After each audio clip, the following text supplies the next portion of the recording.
the absolute worst tonight? Governor Kristi Noem.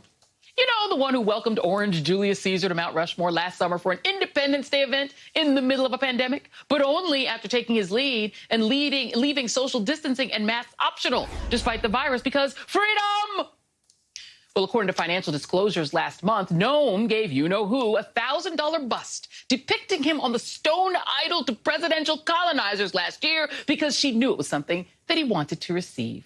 According to her office, that gift was paid for by private donations, but Noem has found herself under scrutiny over her other acts of supplication to the MAGA cult leader and his minions. All the travel she did on behalf of the lead singer of New Sedition and other Republicans. And what it might have cost taxpayers. Noem made 19 trips last year on behalf of Trump, or as a surrogate for other grand old partiers. Quite the roaming Noem, if you will. You see what I did there? That prompted South Dakota lawmakers to pursue a bill making the cost of her security detail while traveling public. But the measure was killed nearly 2 weeks ago by, wait for it, Republicans. Other aspects of her national travel fixation are also raising eyebrows, including her request for $5 million to upgrade her state's aircraft fleet.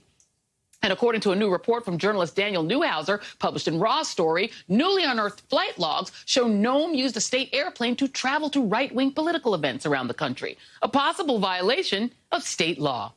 Those trips include out-of-state events hosted by groups such as the National Rifle Association, Turning Point USA, and an organization affiliated with the late GOP mega-donor Sheldon Adelson. According to the analysis, the flight logs appear to have had nothing to do with her Trump campaign-related travel. Instead, this travel all occurred in 2019. Noem's office claims that all of her 2020 campaign travel took place on commercial aircraft or on planes paid for by other campaigns, that her flight records were no secret, and that her 2019 speaking engagements were in her official capacity as an ambassador for the state of South Dakota. In the true fashion of the man she claims not to want to succeed in 2024, the statement also dismissed the reporter and lawmakers who have sought to scrutinize her travel as basically a left-wing cabal. The journalist who broke the story, Daniel Newhauser, who she says is part of that cabal, and one of the lawmakers who's been looking into the roaming Noem, will join me after the break.